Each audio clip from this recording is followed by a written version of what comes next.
Hi, my name is Feng. I've been teaching at PolyU since 2013. Currently, I'm Associate Professor at the Department of English and Communication. I can use three words to describe my teaching approach. I consider myself as a constructivist, a systemist, and a functionalist.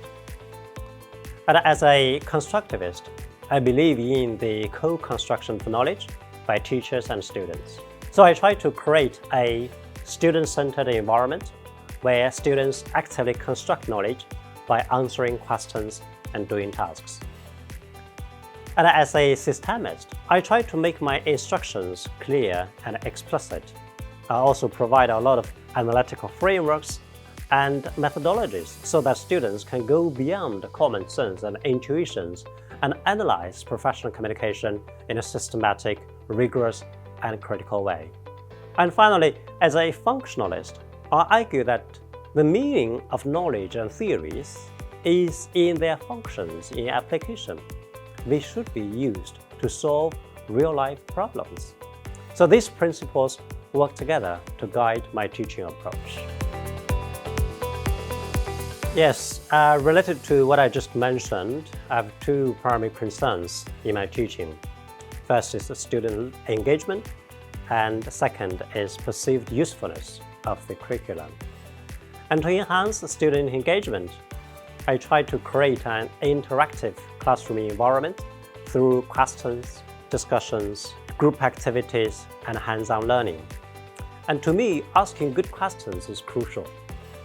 I usually prepare the questions I want to ask very carefully. And depending on the nature and level of the difficulty of the questions, I often give students several minutes to discuss before seeking answers, so that you won't be responded with silence. And I also emphasize the importance of giving adequate feedback after their answers and further building knowledge based on their answers. So we don't just dismiss their answers and say that thank you or very good. Instead, we try to elaborate, we try to extend and talk about new knowledge based on their answers. I think this is a crucial means of co-constructing knowledge.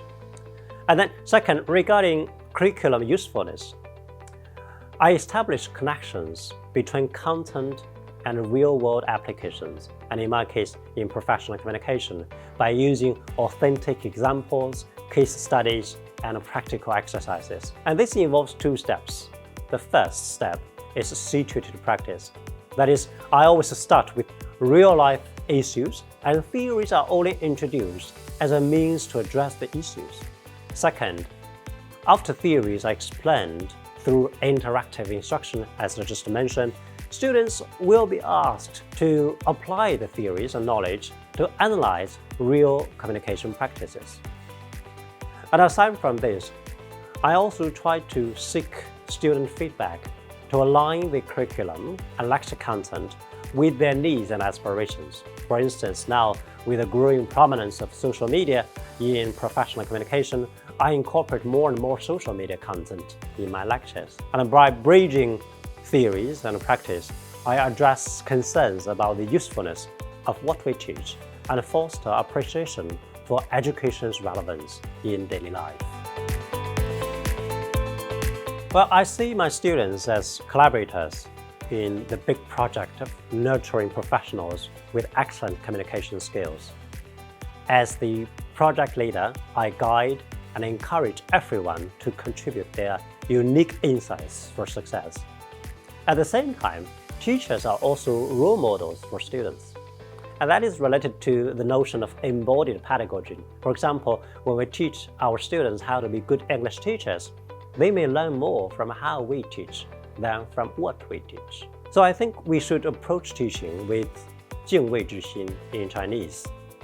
It is a concept that is difficult to translate accurately, but similar to respect, awe, or reverence in English. And by treating our students with respect and awe, we prioritize their growth. And we constantly seek self-improvement to fulfill our responsibilities to them in this fast-changing world. Reflecting on the 11 years of my teaching at PolyU, It has been an exciting and rewarding journey driven by my passion for making an impact on students. I believe teaching is more than information transmission. It is a complex interaction with teachers facilitating learning, mentor, collaborate with, and learn alongside students. And the meaning of teaching is shaped by our efforts and choices during the process. So if someone feels that their teaching lacks meaning, it may be because they are not actively constructing meaning. And if you are actively constructing meaning, you will also be rewarded by their recognition, their achievements, and so on, which are constant reminders of the meaning of teaching.